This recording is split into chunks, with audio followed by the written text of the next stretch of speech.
Beberapa waktu yang lalu,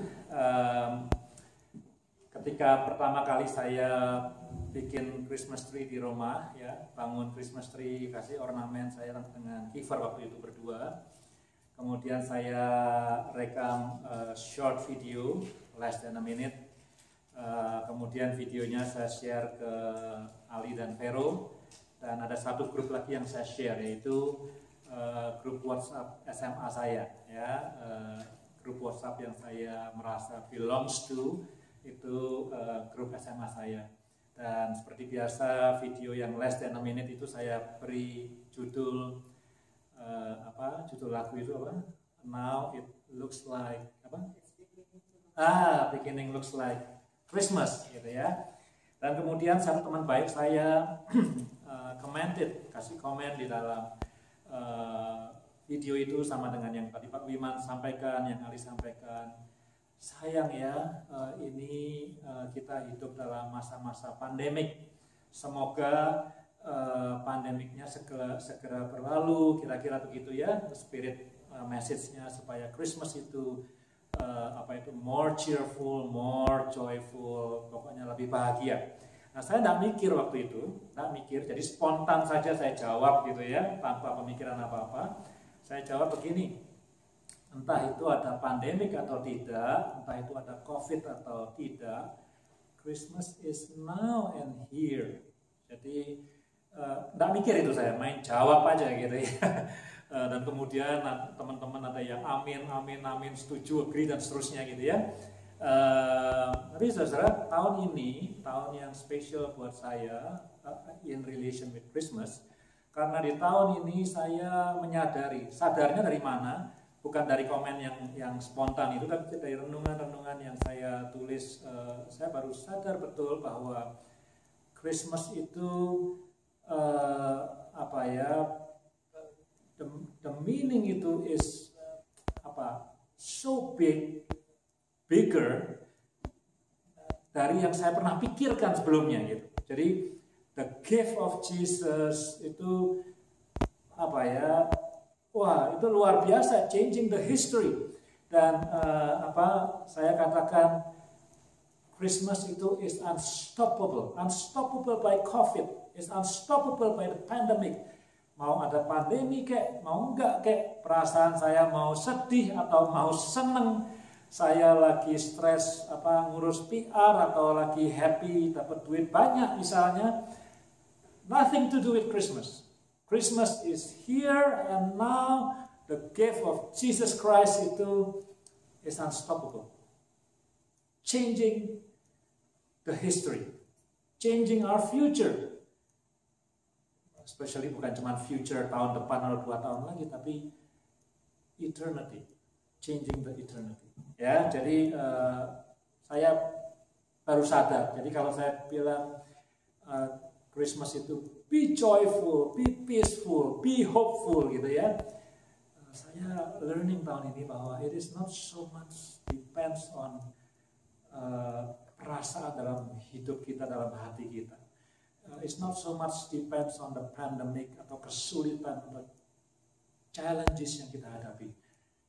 Christmas itu is there and is now, and the gift of Jesus Christ itu changing the history of our lives, changing our future.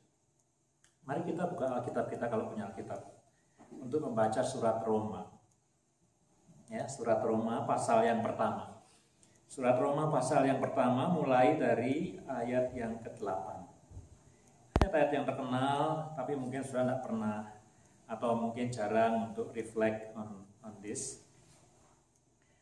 Saya bacakan ya. Pertama-tama, aku mengucap syukur kepada Allahku oleh Yesus Kristus. Ini yang ngomong Paulus nih ya. Aku mengucap syukur kepada Allahku oleh Yesus Kristus atas kamu sekalian, sebab telah tersiar kabar tentang imanmu di seluruh dunia. Wah, seluruh dunia ya. Jadi jangan mikir dunianya ada Amerika, ada macam-macam ya. Seluruh dunia yang dimengerti oleh Paulus pada waktu itu tentunya. Karena Allah yang kulayani dengan segenap hatiku dalam pemberitaan Injil anaknya adalah saksiku bahwa dalam doaku aku selalu mengingat kamu, mengingat jemaat di Roma tentunya. Aku berdoa semoga dengan kehendak Allah aku akhirnya beroleh kesempatan untuk mengunjungi kamu. What is the meaning? The meaning is waktu Paulus menuliskan surat Roma, dia belum sampai di Roma. Dia baru kepingin ke Roma. Moga-moga satu kali dia sampai di Roma. In fact, kenyataannya sebetulnya orang tidak tahu apakah at the end dia sampai ke Roma atau enggak. Cuman we assume by the end of the day Paulus sampai ke Roma. Cuman nanti di akhir di surat Roma dia mengatakan bahwa dia ingin ke Spanyol. Bayangin ya, bayangin peta, saya tidak punya peta, tidak menyiapkan peta di sini. Ini timur atau barat? Yang paling timur itu Turki, yang Ali suka cerita tuh ya, Efesus dan kawan-kawannya. Di sebelah baratnya Turki itu Yunani, di ujung bawahnya itu kota Korintus. Ya, di sebelahnya Yunani ada bentuk peta Eropa yang kayak sepatu, itu Itali, Roma di situ. Terus yang paling ujung barat itu Spanyol dan Portugal. Jadi Paulus sudah berhasil ke Efesus dan kawan-kawannya Kolose itu di daerah Turki. Dia sudah Yunani tentu sudah Korintus tuh ya, dia sudah itu Eropa. Jadi Yunani dan Turki itu misahkan Eropa dengan Asia gitu kira-kira. Turki itu di border antara, maka itu ada Turki Asia dan ada Turki Eropa gitu ya. Dan Paulus sudah ke Eropa bagiannya Yunani, Korintus ya, Tesalonika gitu ya. Tapi dia belum sampai ke Roma, dia ingin ke Roma. Dan nanti at the end of these letters dia bilang aku pengen ke Spanyol, pengen makin ke barat lagi. Tapi lebih tidak tahu lagi apakah dia sampai Spanyol atau enggak. Orang tidak tahu, tapi mungkin dia sampai ke Roma. Tapi ketika dia menulis pasal 1, dia belum sampai ke Roma. Dia berharap sampai ke Roma. Ayat 12, yaitu supaya aku ada di antara kamu ya, dan turut terhibur oleh iman kita bersama, baik oleh imanmu maupun oleh imanku ya. Ayat 11 kita kelewatan ya. Ya, sebab aku ingin melihat kamu untuk memberikan karunia rohani kepadamu guna menguatkan kamu. Nah, ini memberikan karunia rohani itu kalau NIV itu pakai kata to impart. Lalu oleh orang-orang Indonesia, orang Indonesia mengenal kata impartasi. Ya, karena bahasa Inggrisnya NIV pakainya to impart, ya. Kemudian kita bilang impartasi. Saya tidak tahu saudara familiar dengan impartasi atau enggak, tapi nanti saya jelaskan dalam pembahasan ya.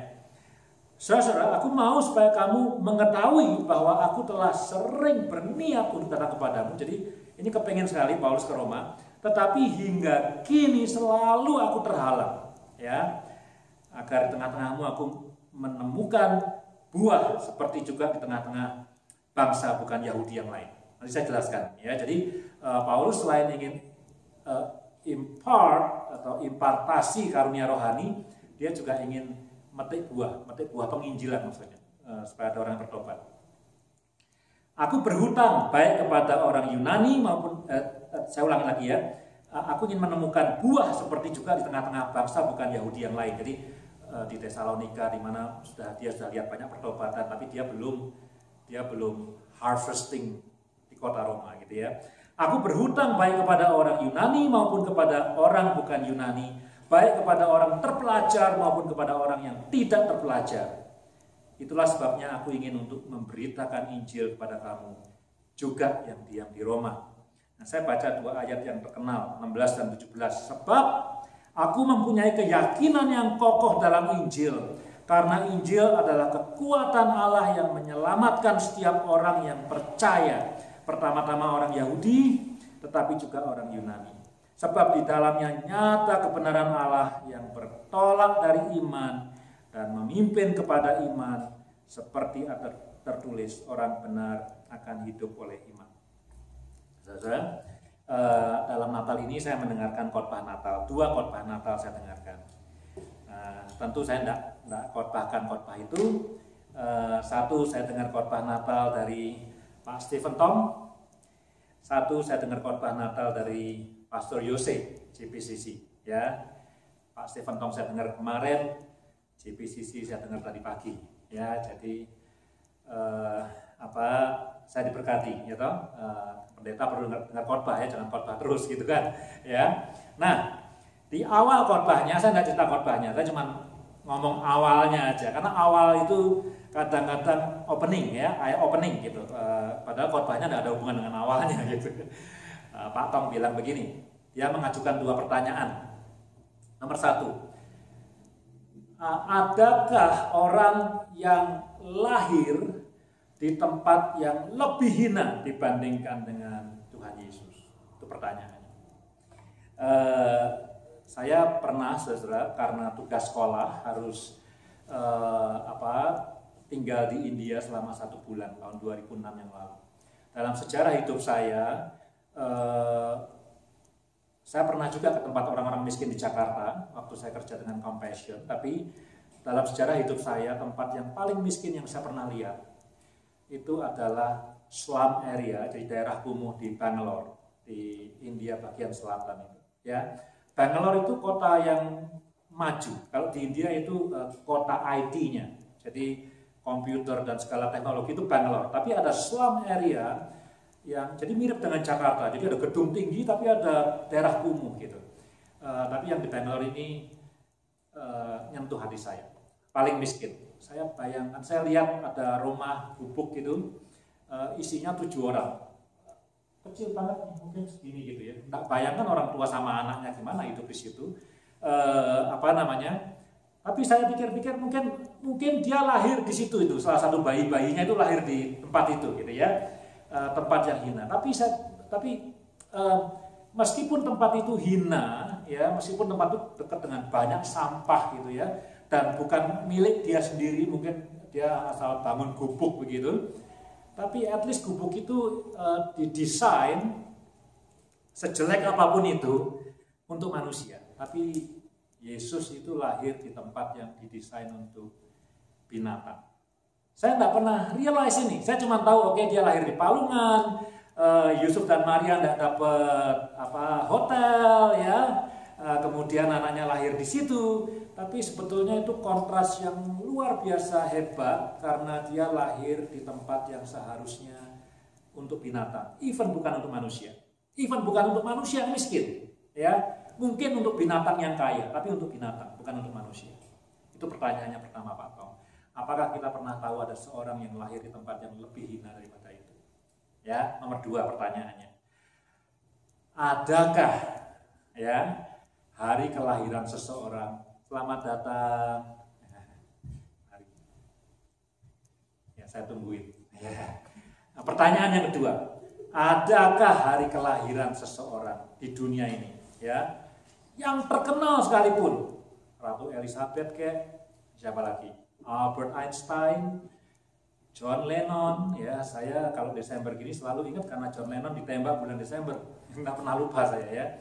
Apakah The Beatles gitu ya, yang hari kelahirannya itu diperingati oleh millions of people,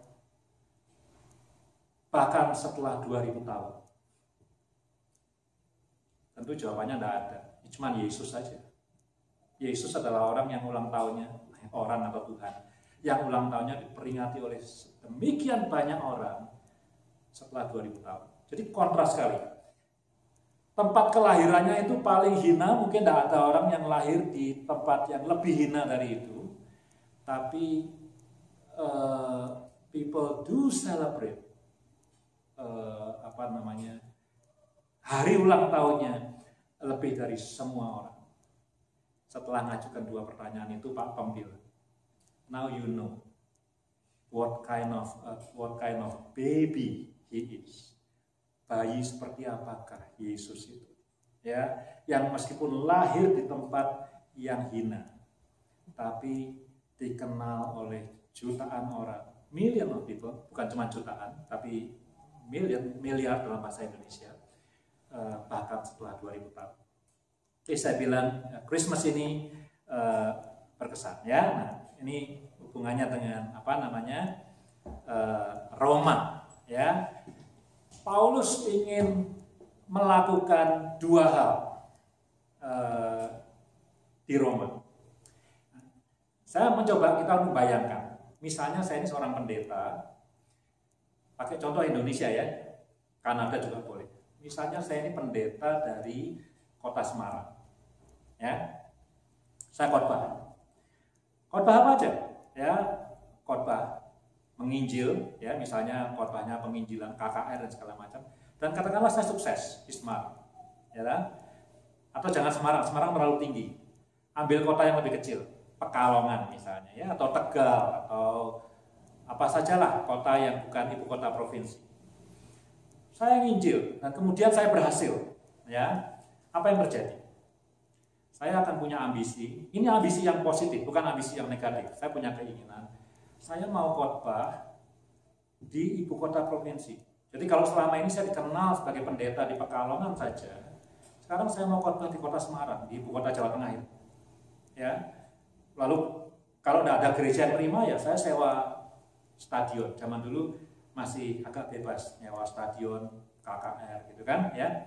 Nah kemudian kalau saya itu pendeta yang diurapi Tuhan, yang dipakai Tuhan, berhasil di Pekalongan, berhasil di Tegal, berhasil di Semarang, katakanlah bisa mengumpulkan ribuan orang dan kemudian ratusan orang itu maju dan terima Tuhan Yesus. Saya akan berpikir berikutnya, saya mau bikin KKR di Jakarta. Loh, ini yang saya cerita ini bukan dongeng, tapi ini yang terjadi, pendeta gitu ya. Kalau aku sukses, sekarang aku mau, dan ini bukan ambisi yang duniawi, aku mau jadi berkat di Jakarta supaya banyak orang yang belum bertobat. Ya, kita percaya hamba Tuhan ingin orang bertobat gitu ya. Saya mesti khotbah di Istora. Kalau di Istora sukses, berarti the next step itu Stadion Bung Karno itu. Lapangan bola, ya. Nah, kalau sudah sukses di Jakarta, ribuan orang datang kepada Yesus, pindah ke luar negeri. Nah itu zaman dulu ada kasih melanda Surabaya, ya, kasih melanda Medan, kemudian naik, kasih melanda Jawa Timur, kasih melanda Sumatera Utara. Saya ngikutin tuh acara gitu. Pengkhotbah yang sama, at the end, sukses luar biasa, kasih melanda Jakarta. Itu di end. Jadi kalau daerah sukses, dia aiming ibu kota negara, Jakarta. Paulus sukses di Efesus, dia sukses di Kolose, dia sukses di Filipi, dia sukses di Tesalonika. Ibu kota negara belum terjangkau, Roma. Aku mau ke Roma. Aku juga mau harvesting di sana. Ya, selama ini yang kita percaya, Petrus sudah di Roma. Petrus sudah duluan di Roma. Maka itu basilikanya bukan Basilika Saint Paul, tapi Basilika Saint Peter. The first pope itu, saya ngomong minggu lalu, adalah Petrus. Paulus bilang, aku juga mau harvesting, aku juga mau panen di Roma. Saya juga mau nginjil di sana. Selama ini saya baru di kota-kota kecil doang, baru di Tesalonika, baru di Filipi. Paling besar, paling top Korintus. Korintus itu kayak San Francisco gitu ya. Tapi Washington DC belum kesampaian ini. Ya, Vancouver sudah, Toronto sudah, tapi Ottawa belum. Nah, Paulus bilang, aku mesti ke ibu kota negara itu. Di sana aku mau harvesting. Nomor satu itu. Nomor dua, aku mau impart spiritual gift. Itu dua tujuannya dia itu. Ya, saya balik dulu yang pertama dulu ya. Dia mau harvesting, dia mau preaching the gospel, ya, di Roma. Salah enggak motivasinya? Ya enggak salah, ya baik-baik saja. Ya, seperti saya bilang, kalau saya sukses di Calgary, kalau saya sukses misalnya, gereja ini penuh sampai 1.000 orang, mungkin saya akan bilang, I will move to a bigger city, ya, atau saya akan build a bigger building, gitu ya, moving to Toronto barangkali dan segala macam, ya, untuk jadi berkat bagi banyak orang, mungkin bikin siaran radio, mungkin bikin KKR di stadion-stadion, ya, that's a very common motivation, normal sekali sebagai hamba Tuhan. Jangan bilang kalau hamba Tuhan ingin besar terus, wah ambisius berdosa ya, enggak juga gitu ya. Paulus juga seperti itu. Nah, pertama dia ingin memberitakan Injil. Nah, ketika dia ingin memberitakan Injil, dia bilang begini, aku berhutang, ya, karena aku berhutang kepada orang Yunani dan kepada orang bukan Yunani. Interesting ya, aku berhutang kepada orang yang pinter, yang terpelajar, dan yang tidak terpelajar. Dia cuma nyebut dua itu aja. Tapi itu ayat saya bisa teruskan tuh. Aku berhutang kepada orang yang kaya dan kepada yang miskin. Aku berhutang kepada orang yang kulit putih, yang kulit hitam, yang kulitnya kuning, yang kulitnya merah. Aku berhutang. Aku berhutang kepada apalagi orang Indonesia, orang Kanada, First Nation, orang semuanya aku berhutang. Jadi ketika Paulus ingin memberitakan Injil, itu spiritnya yang dia punya itu aku berhutang. Nah sebetulnya Paulus berhutang nggak sama mereka? Nggak berhutang, utang apa ya? Nggak berhutang ya. Nah saya nggak tahu saudara pernah berhutang atau enggak ya. Kalau saudara berhutang itu normalnya kalau orang baik dia membayar hutang, right? Dia punya obligasi, dia punya obligation, punya tanggung jawab untuk mengembalikan hutang ini. Nah ketika Paulus itu ingin memberitakan Injil, itu spirit yang dia miliki. Itu spirit yang dia miliki. Jadi aku berhutang, padahal dia tidak hutang apa-apa, tidak minjem duit. Dia diselamatkan juga bukan karena orang-orang di Roma, dia diselamatkan bukan oleh orang yang terpelajar dan yang tidak terpelajar, dia diselamatkan bukan oleh orang yang kaya dan yang tidak kaya, dia diselamatkan bukan oleh orang kulit putih, kuning, dan segala macam. Dia diselamatkan oleh anugerah Tuhan Yesus, dibenarkan, justified, dan seterusnya.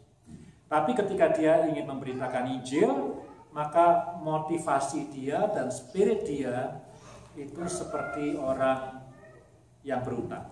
Ya, jadi dia berhutang. Kalau dia berhutang berarti apa? I am obligated to pay. Saya tanggung jawab. Jadi menginjil itu bagi Paulus, it is not an option. Aku boleh atau aku enggak. Aku hutang. Kalau aku enggak bayar, ini aku orang yang enggak benar berarti. Aku namanya gaduk gitu ya. Hutang enggak bayar, lari. Aku bukan orang yang benar, tapi orang yang normal, enggak usah jadi orang Kristen. Kalau dia berhutang, dia mesti bayar. Nah itu adalah prinsip yang dipakai oleh Paulus di dalam menginjil. Aku obligated, aku punya kewajiban untuk memberitakan Injil. Nah, saudara, minggu lalu saya kan tak tahu ya Pak Kaleb meninggal loh. Saya kirim teks kepada istrinya ya. Surprise, masih ingat istrinya? Ya balas teks saya. Tapi menarik. Setelah apa? Saya lupa petinya udah masuk ke dalam atau belum gitu ya. Saya lupa. Spontaneous Pak Stefan ngomong. Dia spontan aja, enggak ada yang nyuruh, enggak ada yang persilahkan, enggak ada mic-nya, dia ngomong aja. Nah, dia ngomong sesuatu yang penting menurut saya. Dia bilang, kalau gereja tidak menginjil, dia bunuh diri. Dia bilang gitu. Dia mau ngasih tahu orang-orang GII Hokim Tong, kamu mesti continue teladan yang diberikan oleh Pak Kaleb, continue untuk menginjil. Kalau kamu berhenti menginjil, kamu bunuh diri. Ya, pesan yang penting itu. Ya, pesan yang kedua juga penting. Ya, tapi tidak ada hubungan dengan khotbah hari ini. Ya, Pak Tong bilang, kalau kita tidak taking care anak-anak muda dan anak-anak kecil, gereja tidak punya masa depan. Saya harap itu pesan meskipun disampaikan untuk GII Hokim Tong bisa jadi pesan buat kita. Ya, saya dua pesan itu aja, spontaneous, ya, bukan khotbah. Dia bilang seperti itu. Kalau gereja tidak menginjil, dia bunuh diri. Saya tidak tahu bagaimana firman ini bisa bicara kepada kita. Saya bukan orator yang hebat gitu ya. Tapi kalau kita bisa punya semangat seperti Paulus, seperti orang yang berhutang gitu ya, obligated untuk memberitakan Injil, maka mungkin, saya bilang mungkin, Houseful Nation Calvary akan survive dan tidak mati, tidak bunuh diri. Ya, gereja kita, saya akui, dan mungkin juga saya sendiri perlu punya semangat yang lebih dan perlu menginjil lebih. Dan semoga harapan saya dan doa saya terjadi di tahun 2022. Kalau kita masih punya berapa orang ini? 8, 9 orang di sini, mungkin ada 2 orang di bawah 10 orang. As a core family is only by the grace of God. Tapi kita perlu menginjil, perlu memberitakan Injil, perlu memberitakan Yesus tadi, yang meskipun yang lahirnya di tempat yang paling hina, tapi kelahirannya diperingati oleh begitu banyak orang sampai 2000 tahun kemudian. Yang kedua, tadi Paulus bilang, dia berhutang kepada orang yang terpelajar dan yang tidak terpelajar. Dia berhutang kepada orang Yunani dan orang Yahudi. Jadi dia berhutang kepada all kind of ethnicity. Dia berhutang kepada semua orang, tidak peduli strata sosialnya atau kaya atau miskin dan segala macam. Saudara, bukan kebetulan gereja kita ini namanya House for All Nations sebetulnya. Saya tidak tahu nanti bentuknya seperti apa, ya. Pak Sony encourage saya berkali-kali, ya. Cuman sayanya belum bertobat aja, gitu ya. Belum melihat. Tapi saya rasa yang ada dalam otaknya Pak Sony adalah bahwa gereja ini one day will no longer an Indonesian congregation. Saya rasa, kalau saya nangkepnya betul, gitu. Jadi dia encourage saya berkali-kali untuk mulai ibadah bahasa Inggris, gitu ya. Tapi saya masih berpikir, kok kayaknya nggak make sense gitu. Yang datang ke Indonesia cuma 1-2 orang yang ngomong Inggris, masuk saya mesti khotbah bahasa Inggris. Sedangkan yang orang Indonesia nggak ngerti nantinya, gitu ya. Tapi regardless apa yang diimpikan oleh Pak Sony, gitu ya, dan apapun namanya House for All Nations, saya mengajak kita bersama-sama tahun 2022 untuk berpikir ketika kita memberitakan Injil dan feel obligated. Kita bukan cuma obligated kepada orang Indonesia, tapi kita obligated kepada all kind of nations yang kita temui.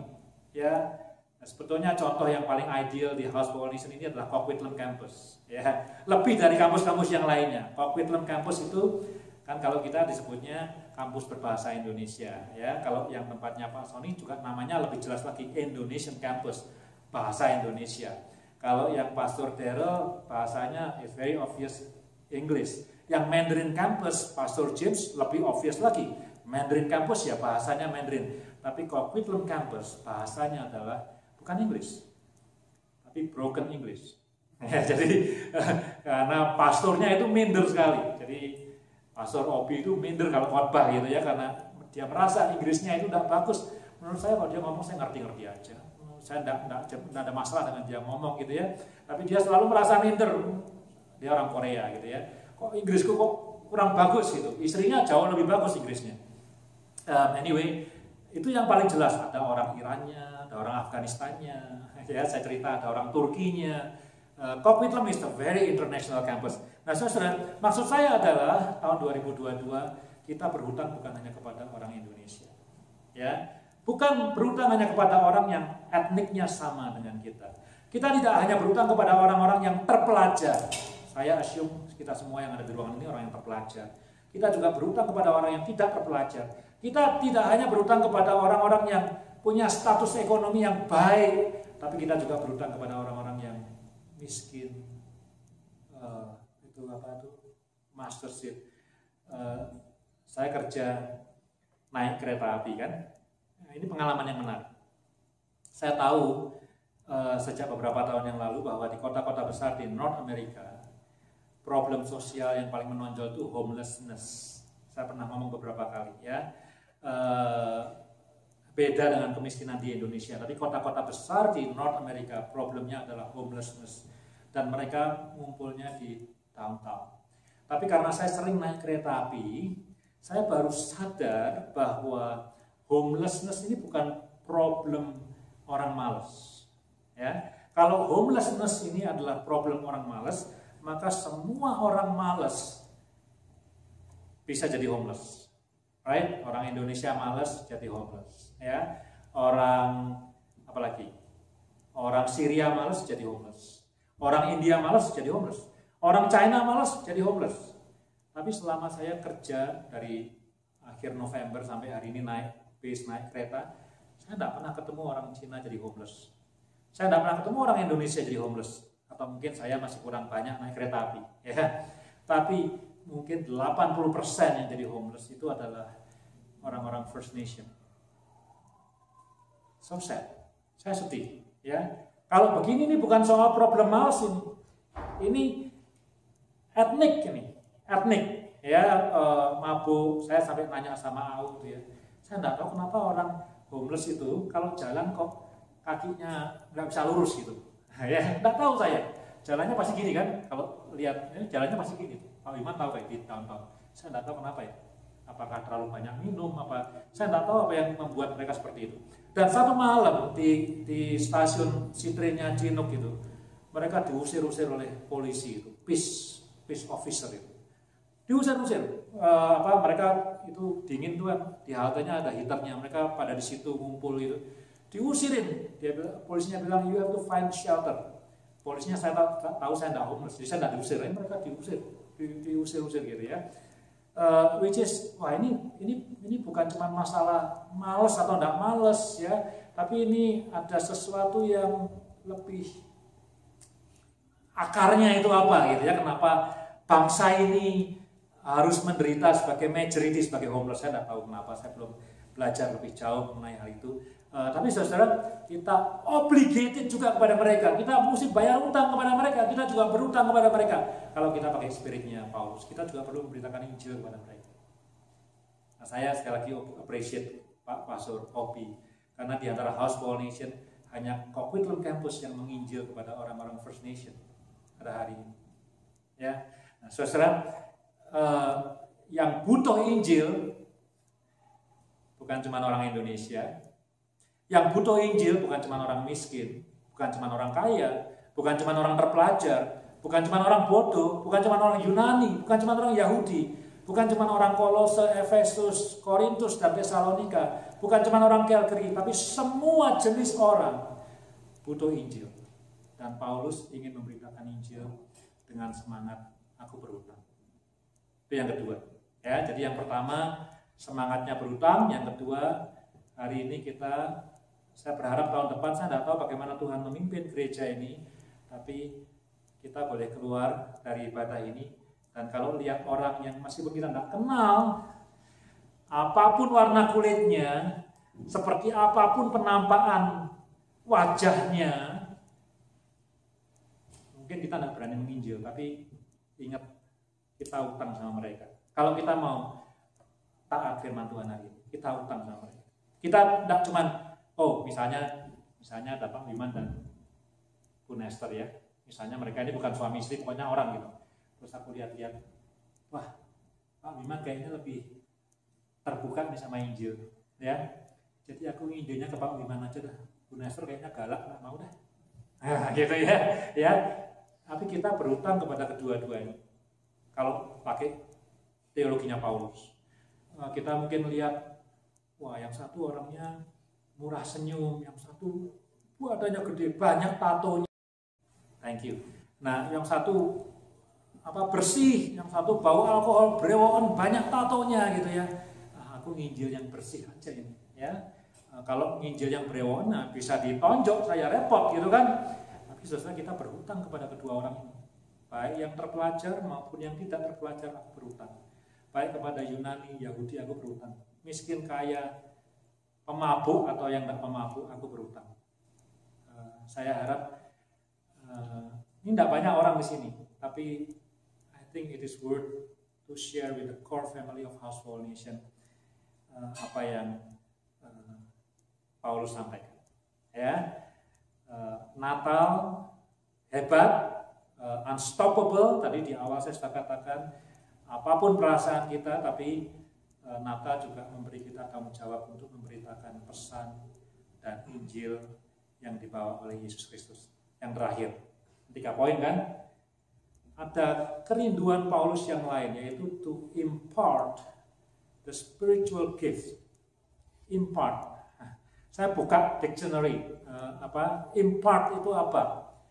Memang to impart itu sebetulnya simply pengertian pertama. Ada 2. Pengertian pertama dari to impart itu to inform. Ya. Memang kalau kita dengar kata orang Indonesia suka kata impartasi, itu lebih dalam daripada to inform. To To inform itu jangan ngomong aja, Roh Kudus memberikan kamu karunia. Ya, kepada semua orang percaya diberikan karunia. Kamu harus menemukan karunia itu dan kamu harus makainya. Ini pengajaran Kristen yang very basic. Ya, kepada semua orang yang percaya, Roh Kudus memberikan karunia. Maka itu ada tubuh Kristus, ada mata, ada jari, ya. Nah, karunianya apa saja silahkan diperdebatkan, ya. Ada yang bilang 13, ada yang bilang 9, ada yang bilang tidak terbatas, ya. Even ada karunia masak, karunia ngepel, karunia apa saja. It's up to you. Saya tidak mau khotbah hari ini. Ini bukan seminar mengenai karunia Roh Kudus, tapi kepada setiap orang percaya, Roh Kudus memberikan satu karunia. Dan karunia itu very clear, itu untuk kepentingan bersama, ya, untuk membangun tubuh Kristus. Jelas kan? Ya. Memang ada karunia yang membangun diri sendiri, ya. Contohnya bahasa roh. Bahasa roh itu 50% untuk membangun community, 50% kalau diterjemahkan. Kalau tidak diterjemahkan, it is for yourself. Tapi karunia yang lain semua untuk membangun tubuh Kristus. Jadi kalau yang percaya 9 karunia, yang 8,5 untuk community, yang setengah untuk diri sendiri. Gitu ya. Nah, kapan-kapan kita boleh seminar tuh karunia. Tapi Paulus bilang, I want to impart the spiritual gift. Gift itu dari Roh Kudus, jelas no questions, bukan dari Paulus. Tapi dia to impart. Dia mau jemaat di Roma tahu bahwa ini kalau yang sudah percaya nih, ya. Tadi memberitakan Injil kepada yang belum percaya. Kalau kamu sudah percaya Yesus, itu ada karunia Roh Kudus dalam hidupmu. Dan Paulus bilang, kalau NIV bilang, kalau aku sudah impart the gift of the Spirit in you, maka harapannya adalah kita bisa saling encourage one another. Jadi NIV pakai kata encourage, gitu ya. Artinya apa? Kalau kamu sadar kamu punya karunia, kata Paulus, maka meskipun aku pendetanya, meskipun aku penginjilnya, Paulus bilang, maka tidak satu arah. Bukan aku yang feeding you, tapi I feed you, you feed me. I encourage you, you encourage me. Karena apa? Karena karunianya adalah for the body of Christ. For, apa itu kalau Korintus, untuk kepentingan bersama. Jadi semua itu, ya, kalau orang yang punya paradigma bahwa pendeta itu adalah orang nomor 1 di gereja, well, saya tidak bilang salah, tapi mungkin sedikit outdated, gitu, sedikit kuno, gitu ya. Ya, saya bersyukur sekali. Mungkin kalau saya saya bekerja ini, ya, mulai bulan November, saya bekerja bukan karena kepengen bekerja, saya bekerja karena harus bekerja. Tapi saya bersyukur. Tadi Esther sudah bilang bersyukur, ada Ali. Saya bersyukur juga, ya. Saya tidak terlalu khawatir dengan Bible study, running with him, gitu ya. Bukan berarti saya tidak pengen ikut Bible study, cuman schedule saya tidak memungkinkan saya untuk Bible study. Tidak selalu saya bekerja pada waktu itu, tapi saya harus tidur. Ya, dan tidur itu harus maksa saya, karena saya tidak ngantuk, tapi maksa keranjang, pakai selimut, matiin lampu, meskipun itu bukan jam tidur. Karena saya harus maksa saya untuk tidur, kalau tidak saya akan kurang tidur. Nah, terus saya merasa ada feel secure, ada Ali, gitu ya. Memang jabatannya bukan pendeta, tapi mungkin dia bekerja lebih dari pendeta, ya, covering everything. Ya, jadi saudara, saya tidak menyalahkan orang yang mengatakan bahwa pendeta itu adalah yang barangkali paling penting sumber dari apa-apa supaya gereja bisa running. Tapi Paulus sudah punya pemikiran yang revolutionary. I need to impart, I need to let them know the church in Romans. Yang tadi di awal kita baca imannya terkenal di seluruh dunia, tapi kayaknya Paulus melihat ada satu kekurangan. Mereka tidak sadar bahwa ada the gift of the Spirit in their life yang harus dipakai, yang harus digunakan untuk pembangunan tubuh Kristus. Itu pertama. Tapi ada yang kedua. Nah, yang kedua, bagaimana kalau to impart-nya itu bukan to inform. To impart itu it's like to give, ya. Bahkan mungkin kata-kata yang dimulai dengan im, gitu ya, impart. Saya ingat waktu tadi nyiapin khotbah, saya ingat kata yang mungkin ada hubungannya, implant, ya, operasi, implant something di lutut atau di mana, ya, implant itu menaruh sesuatu dalam kamu, gitu ya. Jadi bukan cuma inform, cuma ngasih tahu, ini ada gift of prophecy, gift of healing, gift of prayer, gift of Bukan cuma itu, tapi seolah-olah aku mau datang untuk imparting, untuk kayak mau ngoperasi kamu, naruh the gift of the Spirit dalam hidup kamu. Nah itu yang kedua. Nah sebetulnya orang Indonesia kalau dia pakai kata impartasi, ya, khususnya ini gereja-gereja yang suka kata impartasi adalah gereja-gereja Injili dan gereja-gereja Pentakosta karismatik. Itu mereka berpikir orangnya ditumpangi tangan, ya, jadi setelah didoakan ya ditumpangi tangan, kemudian somehow the gift of the Holy Spirit itu kemudian masuk ke dalam hidup orang itu. Kira-kira kalau mau ngasih gambaran impartasi apa yang dimengerti oleh banyak orang Indonesia seperti itu. Jadi ditumpangi tangan kemudian terjadi. Dalam perjanjian baru juga terjadi hal seperti itu berapa kali. Ya, tumpangi tangan terjadi sesuatu. Ya, impartasi. Jadi lebih daripada to inform, tapi kayak ngoperasi dan kemudian naruh sesuatu. Itu kata to impart. Ya, nah saya pikir baik kita mau inform ataupun kita mau menumpangi tangan supaya orang itu kemudian gift-nya itu ada di orang itu, gift of the Spirit itu berasal dari Roh Kudus, bukan berasal dari manusia.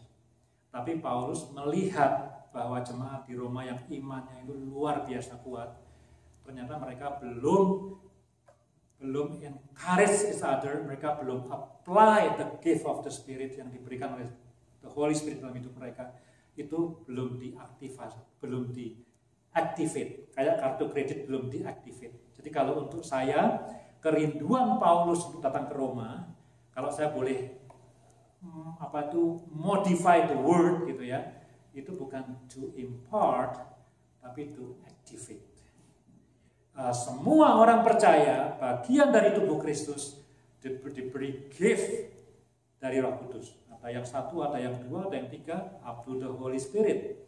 Tapi gift itu kadang-kadang tidak diactivate. Ya, Paulus lihat itu. Kan dia dengar imanmu hebat sampai ke seluruh dunia. Tapi bagian dari iman yang didengar oleh Paulus adalah bahwa mereka tidak activating the gift of the Spirit. Jadi Paulus bilang, pertama-tama ini suratnya kan ditujukan berjemaat, bukan kepada orang yang tidak percaya. Jadi pertama-tama, kenapa aku mau ke tempat kamu? I want to activate the gift of the Holy Spirit bestow in you. Nah, itu impart tuh kata lainnya tuh bestow.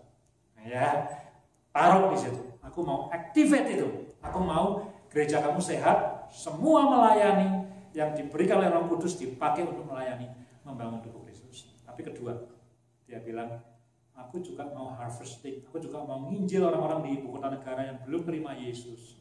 Seperti aku menginjil kepada orang-orang kafir di tempat lain, di Korintus, di Tesalonika, di Filipi, di Kolose, di Efesus, di Galatia, aku juga mau menginjil di Roma, di ibu kota negara.